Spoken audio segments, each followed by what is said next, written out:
Welcome back to another episode of the Players, Pars, and Pints podcast. And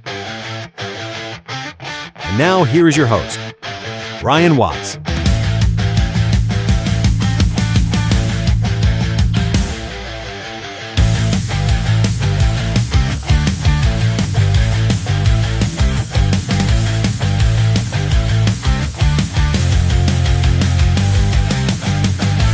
All right, welcome to another edition of Players, Pars, and Pints. Today, our guest is none other than Dan Marshall, a true hockey guy who spent some time in our neck of the woods up here in Plattsburgh, and it seems fitting to catch up with him on the 50th anniversary of the Plattsburgh State hockey team. So, good morning, Marsh. How are you, Dan? Good morning, Brian. Hey, great to have you on the show. I think it's very fitting, this year as Plattsburgh State celebrates its 50th year of being a hockey program. Trying to catch up with some of the guys that played back in the day and really develop the program into, the success that it is today and what it's become. So, if you can, what do you remember about your time here at Plattsburgh State playing for the Cardinals back in the day, Dan?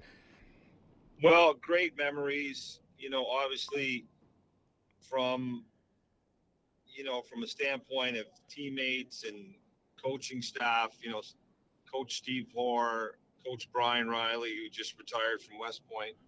Both of them, came from West Point via Jack Riley. Steve, was assistant coach there, and Brian, his son, one of his sons that coached. Big influence. When I first got to Plattsburgh, my father, my brother, and I, dropped me off, and we met at the Fourth Ward with Hector, and can you hear me, Brian? Yeah, I got you. Sorry, Dan. Yeah. So when we first got to Plattsburgh, it was probably August, 41 years ago,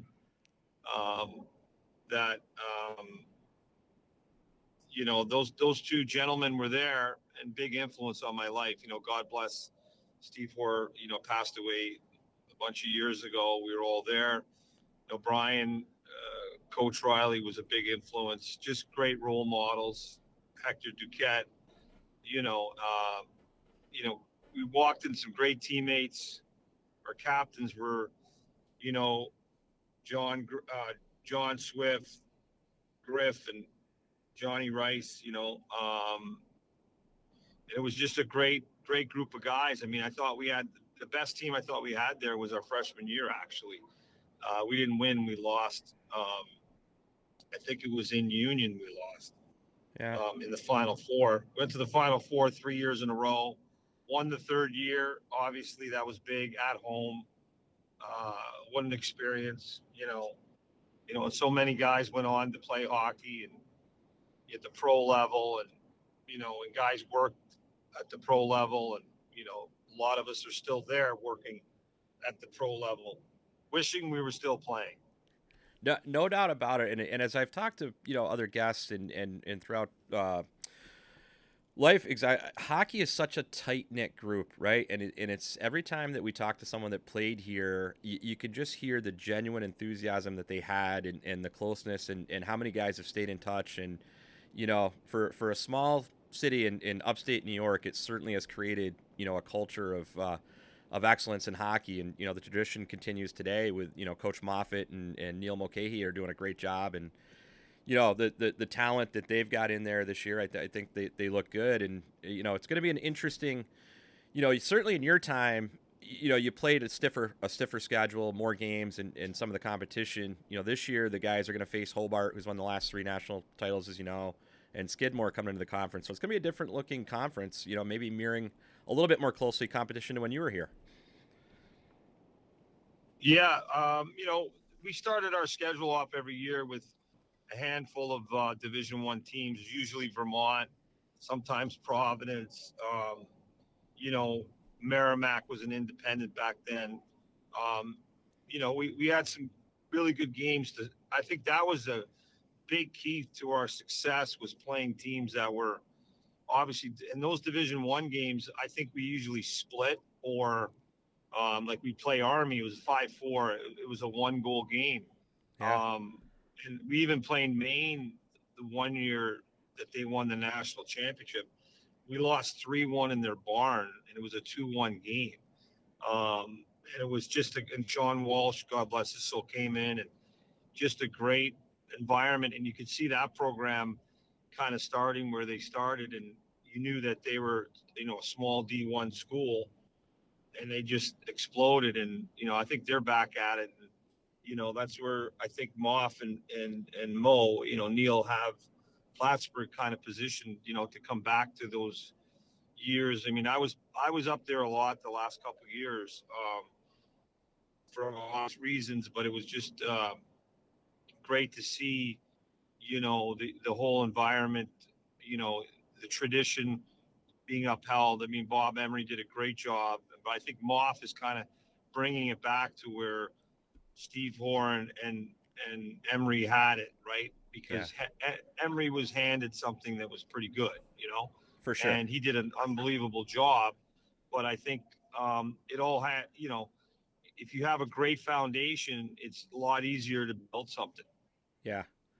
And I think when kids come in, and I think that's one of the things that Neil and Steve do so well in the recruiting process, is getting the kids to understand like how much the community cares and how much they want the kids to be successful, and that you have a great facility to play at, that that you'll average for a D3 game, not like it was in your day, but we're getting about 1,800, 1,700 a game, which is still, obviously toward the top of attendance in D3. Trying to get it back, Right. to that 2,000 where, when you were playing, it was, 3,500, 4,000. It was like a must see, event. So that was always tremendous. So yeah, I think they're doing an awesome job. I'm very excited, for the season. And again, being the 50th season, I think there's some cool stuff that'll be celebrated, and, their tradition will continue on. So that run in 87, if I'm not mistaken, ended up in a mini game against Norwich. Was that, do you remember that game? Yeah. So Yeah, I remember pretty vividly, and if you'd be shocked, my memories are nightmares more than you think. but were you the guy that buried the game winner that night, though? Yeah, you know what? I have to call a spade a spade. I took the shot, but it went off of Shane Ferris's shoulder, Ah, and that's what I saw. And I just was excited that we won, because it was a nightmare of a game for me, because like very rarely, I wasn't the guy on the score sheet, but I was very rarely a minus. And I think in that game I was a minus. In the game, what was supposed to be the game-winning goal for them, I was on. The guy flipped it over my shoulder, hit my shoulder, bounced off of Barney, and went in. It was some stupid fluky goal, but I was puck watching, and then I had a nightmare because the way I was brought up, you don't watch the puck, right. and it was just eating at me through the third period. That was in the second period. I think we gave up that goal. It was a weird goal. Went off my shoulder. The guy flipped it over, and it went in the net. And the guy, I think he poked it in while Barney was trying to pick it up. It was bouncing puck. It was a fluky goal, but just that I didn't take the man, and I was having I was just having fits, because I had to go through the whole second period, third period, first overtime, second overtime, thinking that, Barney and I, well, how did that go by us? We were both looking at each other, and, and just to be part of the game winner, it was more of a relief than actually a celebration. For me, everybody still asks us, like, that was one of the worst games I think I ever played at Plattsburgh. Right. Well, it's funny, and you talk, and as people that, I know Moff fairly well, and to see him after a win and after a loss. After a win, you're exactly right. It's not that he's happy they won; he's just happy, that they didn't lose. It's amazing the mentality that it takes to be successful. But yeah, I mean that's still a great moment for you, and you're right. Your plus minus was incredible. You say you were on the score sheet that often, but you're tied fifth all time for points by a defenseman. So you still you were contributing, my friend. There's no doubt about that. Tied for fifth is not Chris Panic or whoever, Dave Doucette. I mean, those guys were, for me to be on the second power play, I think it was gravy or a bonus that Coach Riles, and Steve Horst says, we got to put him out, because I did pride myself in being what I thought was one of the better defensemen that played there. I don't know, fifth all time. That's because I moved the puck to Joey Ferris or Dave Primoli. I was going to get an assist. we joke with Neil a lot of time about playing with Joey and how easy it was to be on the stat sheet, right? When you played a guy, that is that talented. Yeah, So, for yeah. for I sure. think I played it. I think I played at Cortland, and they weren't great, but I got 6 assists. I think it was in Cortland one night, and the guys just ranked on me because all I did was for that night was probably the smartest night I ever. I watch guys like Charlie McAvoy play now, and you look for Pasternak. That night, for some reason, I only seen, you know, Dave Primoli and Joey Ferris. That's the only guys I passed to. And then I realized, wow, that was a smart night. I should do that a lot more. But Good things are going to that's happen. Good things are going to happen when you get them the puck, right? That's yeah, you unbelievable. got to get the right guys the puck. It's kind of yeah, it was great playing with guys like Joey and Pyro and Chris Panic. Just watching those guys. I mean, those guys went on to play at a high level, in American League or Europe, or just great players. And the rest of us, I think there was a lot of really good players like Andre Giroux that went there. But, you don't need that many superstars to make a great team. You only need a few, and the rest of them, you got to play your role. And I think we did a great job. That's one of the reasons why we won. I think versus our 84 team versus 87 or 84, 85, our 86, 87 team kind of settled in on this is your role. Like when I first went there was so many guys trying to compete to be an offensive defenseman or be better than Joey or Pyro offensively. And they're just, guys trying to get, to find themselves, because there was that was our freshman year. I think we had 13 freshmen, and we had a great team. I think our power play was 33%, some ridiculous number. And, I don't think everybody was kind of settled in their role. You know what I'm saying? Sure. So by the time 2 years went by, we were settled in. Everybody, this is your role. And once you accept your role in any sport, your team's going to be better.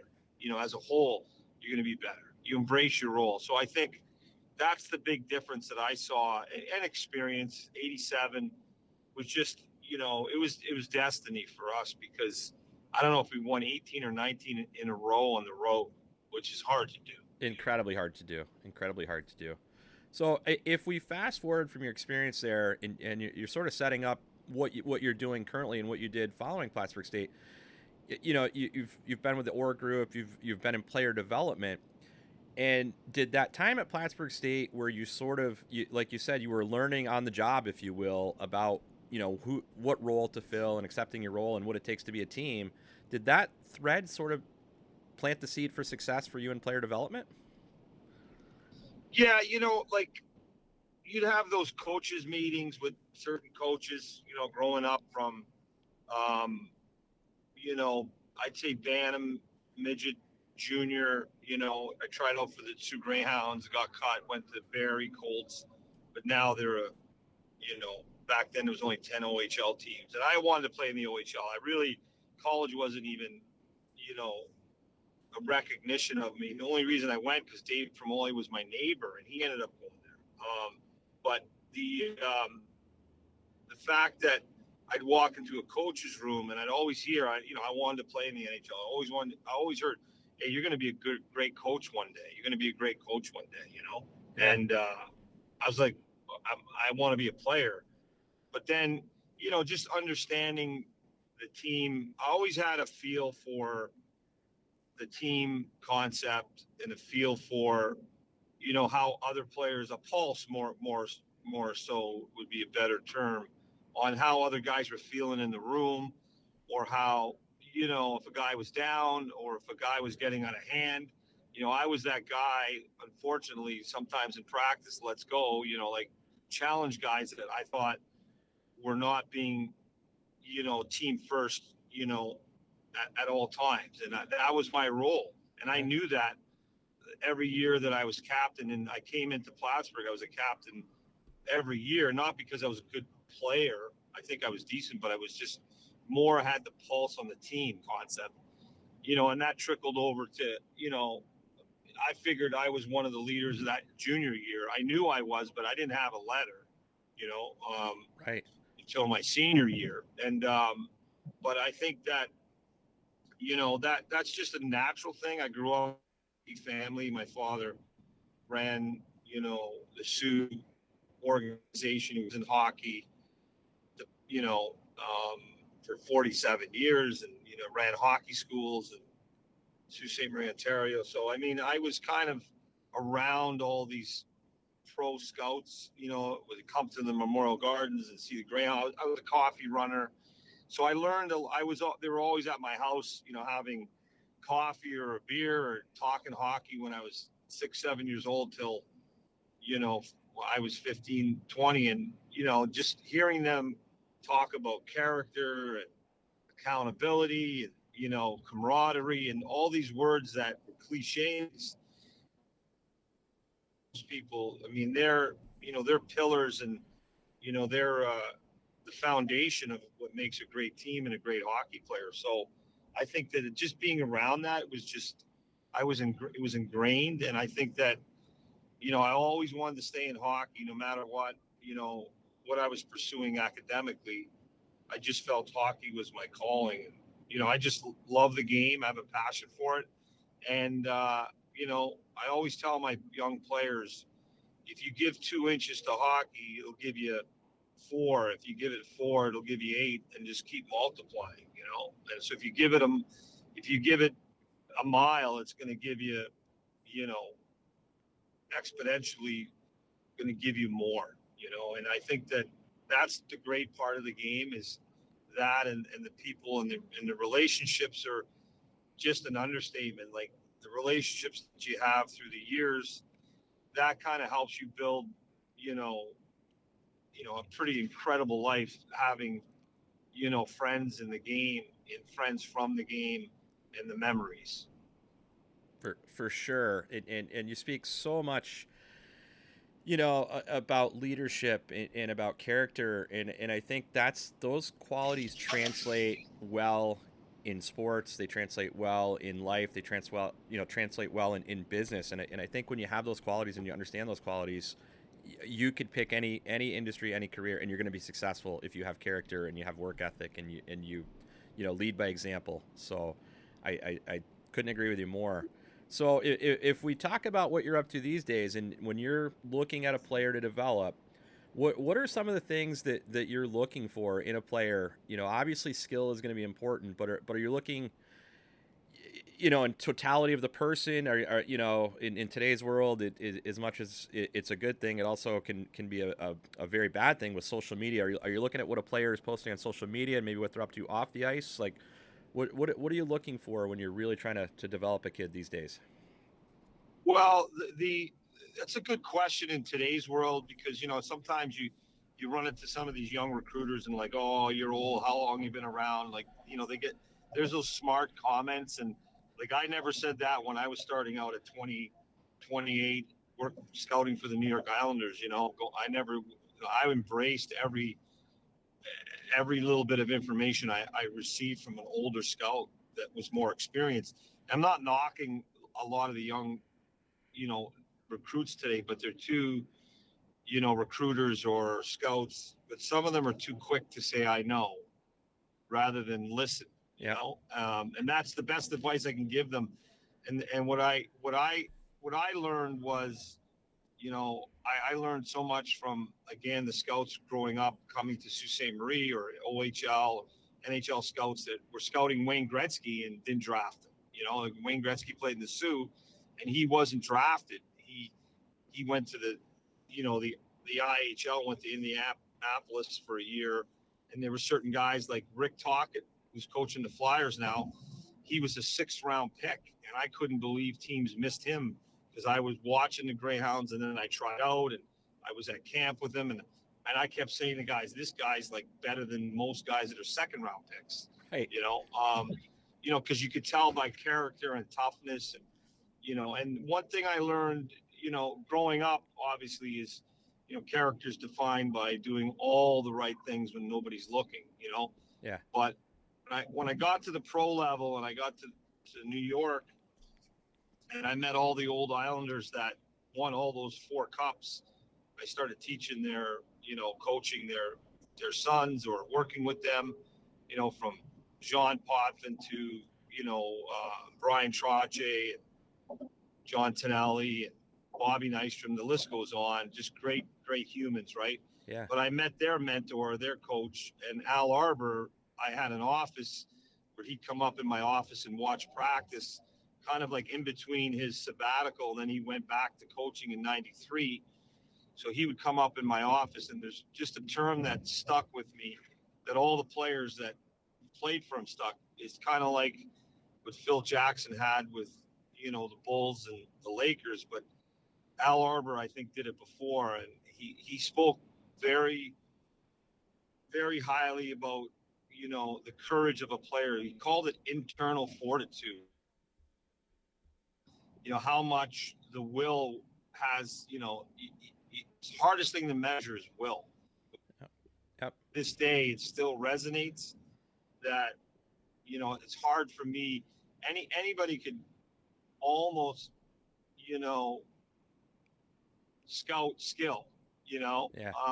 but sometimes you have to, my advice to, if there's young scouts that are out there, it's not seeing what they do well. It's like, if they have a deficiency, when they get to the next level, that deficiency, if it's exposed, if it's profound, they won't make it. Right. They're, like one bad, like a half a step, or it can't pivot to the left, or it might be something that, like some players like Giordano, Mark Giordano, or, Dan Girardi, guys that were not very highly, scouted guys when they were young, free agents, and, Dan Girardi, like they played well because they had one major deficiency, but they worked on it. If it was their speed or their skating, but they never had any other flaws. They had high character, where could be a high level guy, and he was a great high school player, Brian Lawton, at first overall pick in the NHL, but he had profound 2 or 3 deficiencies. And my old scout told me, he says, he's going to have trouble at the next level. What do you mean? He's like number 1 overall. And he's like, no, he's going to have trouble at the next level, and there's, they repeated when we had guys in New York Islanders that were first overall picks, like some of them, or first round picks, they had those deficiencies, and you could tell right away that it was going to hold them back or keep them from making the NHL for a couple years or for the rest of their career. And that's, it's not about looking at what they do well. It's what deficiencies they have, and that's something that you really, really got to look at.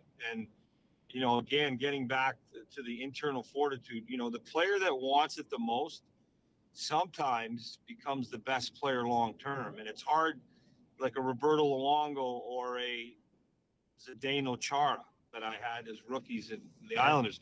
You could tell right away that those young men at the time wanted it. Like, they had a passion. They were hard workers. They never came. I ran the rookie camp, Greg Cronin and I, back in the 90s, late 90s. We ran the development camps for the Islanders. And those 2 young men at the time, they didn't want to come off the ice. They just, how do I get better? Asking questions. And, unfortunately, we got rid of those players because we trades or whatever.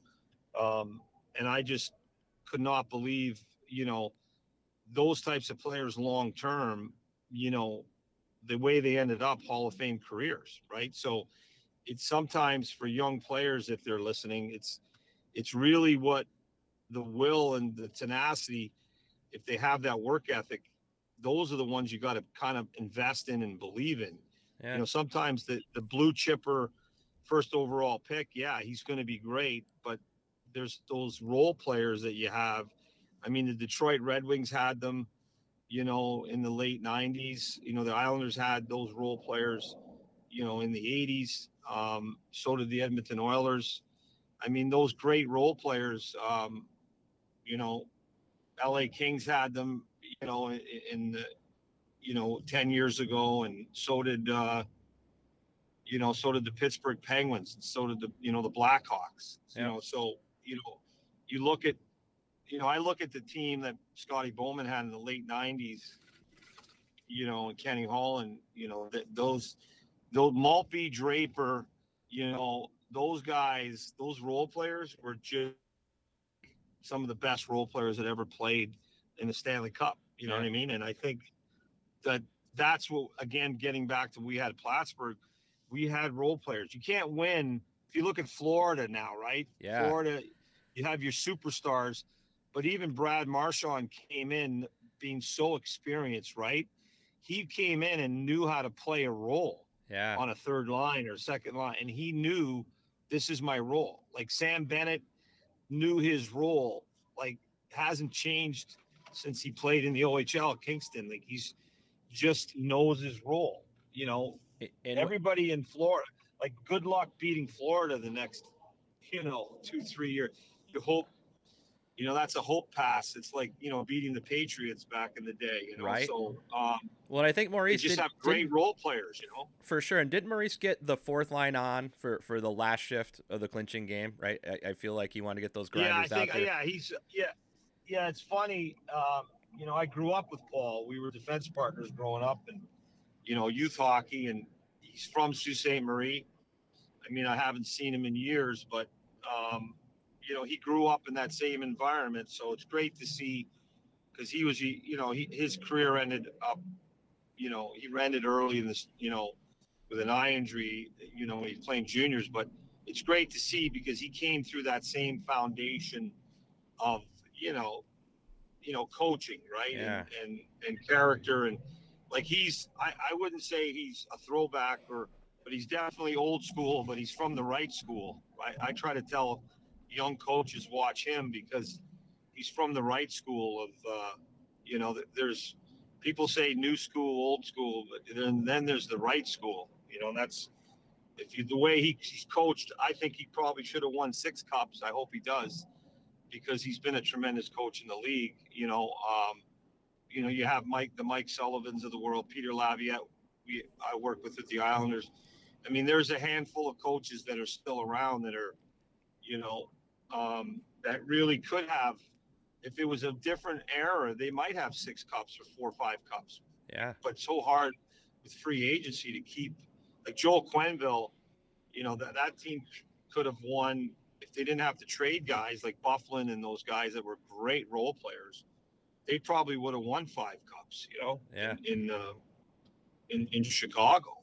That was one of the best teams I've seen in 25 years, honestly, because I coached in the American League against their, when they were building that team, and they had, Wisniewski, and Corey Crawford was the goalie in Norfolk when I was coaching, and you could see the making of that team. Then Mike Havlin, good friend of mine, was coaching it. You could see, like, they just did a tremendous job scouting the character and the role player. Like, they had depth from Norfolk right through Chicago. And I would walk away. Joey Ferris was my assistant at the time in Bridgeport, and we worked together, and Jack Capiano, and we'd take a bus ride 18 hours, whatever, back from Norfolk to Bridgeport, Connecticut, and shake our heads, like the depth that Chicago had. You could see it. Like, we would say, these guys are going to be so good. Like, we hung on to be 5-4 or whatever. And Bufflin, we had to play against Bufflin, and our whole bench, did they ever fear him? I was all over my guys. Like, and I didn't blame them. He was like 260, and he was like, he had a bomb of a shot. He was breaking shin pads with his shot. Telling guys to get out in the shooting lane, and they had broken shin pads. To go, Marsh, you go out and block that. Yeah. I was like, I would have a smirk, but we had to block shots, and it was a great team that they had, and Mike Havlin had back then. But you could see the making of it, and that's that's the great thing you see, and you can see that with some young. I hope that happens with the Islanders now, and I think the Montreal Canadiens are building that. I think um, Boston's is in somewhat of a little bit of a rebuild, and you Well, have to have those role players. And Plattsburgh's doing that now too. You see it with Moff and Mo. for sure. And I was going to ask you that because my 10-year-old is a huge Canadians fan, and he was like, Dad, I think we're going to win the cup in the next 2 years. And I said the same. I go, did Florida leave the NHL, buddy? I think they're still there. We got troubles, man. Beating Florida, but I think the Canadians are on the right path. And what do you think of? Obviously, Lane Hudson, fun to watch, right?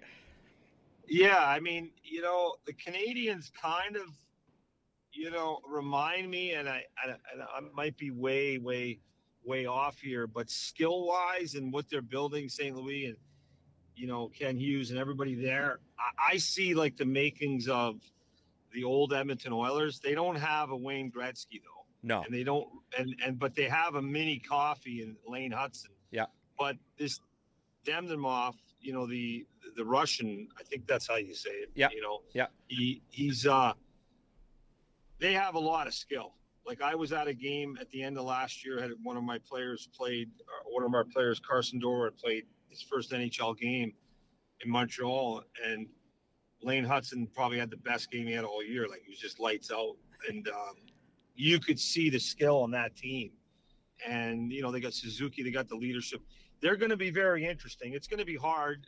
I think it's a transition, like where Tampa was the team in the East, Pittsburgh, Tampa. Now it's Florida, and I think that the Canadians are really, really positioned to be in the next 3 years to make a run, right? I don't know if they're going to win. I don't know if they're going to win the next 2 years. They're a little young, for sure. The goaltending has to get seasoned. The defensive core gets seasoned. They got really good forwards, but I don't. They don't have a way. They have. I think they have superstars in the making, but it remains to be seen if there's the East is pretty deep. There's some really good teams in the. I mean, I think the Rangers are going to be good again. I mean, Philly's a team like the Flyers. Like I think they're building something special there too. Yeah. I don't know how many years they're away, but we talked there. I think that they have a lot of skill, like a lot of guys coming up that are. We have a couple players there, Denver Barkey and Carson Dorwart. I just came back from the Rangers, Philly rookie games in Lehigh Valley, and they split, and both teams they've done a great job. Like the Rangers, the Devils got a lot of talent. Like the East, it's very interesting because the East is, I think, coming back, like where you had the Avalanche win and you had Vegas win. And now I think these teams are really coming back. I think Tampa's going to be positioned well too. Yeah. I feel like the Oilers' time. The West is making a knock again, but I still think that the stronger teams like coming up. I think that I think Tampa's going to. I think Tampa and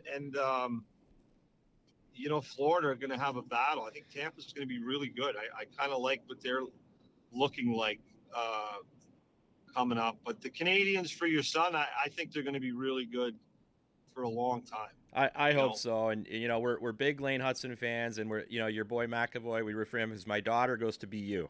So now all things BU are certainly on our radar. Yeah. She's enjoyed Boston. She's loving her time there, and she's become a huge hockey fan. And her and I, we actually got to meet Lane at the championship of the Beanpot game between BU and BC earlier this year. So she was over the moon. So it was a fun time with her down there. Big year for the Bruins is going to be they got great leadership with Charlie McAvoy and Pasternak, and that they're in a rebuild. It'd be interesting. Maybe people are counting them out or not counting them in, but I think that they have great leadership from, Donnie Sweeney all the way, Neely, and then, Charlie McAvoy's coming into his prime as a leader. And I think that's going to be a big test. And I think looking at the four nations, I really believe if, and I'm a Canadian, and Charlie knows this. I've known him since he was very young. But if Charlie McAvoy's playing in that Four Nations final game, yeah, the U.S. wins. I agree. Period. I agree. And I just know that because every game I've been to, U17, U18, World Junior, where Canada's played the U.S. and Charlie's in the game because, Charlie's an OR group, client. And Charlie's won. And he goes, Marsh, how do you like that one? He's got the American flag draped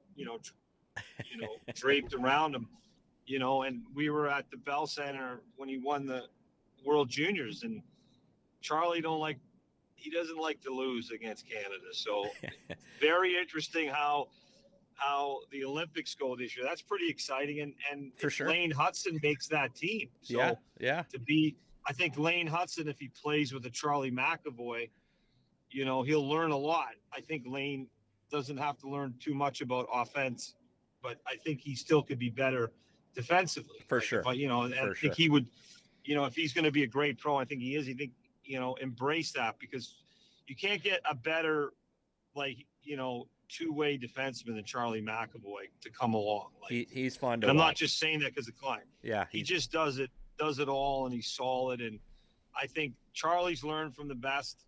Chara, when he came up, they were partners. And I think that, again, that just speaks volumes when you have leadership.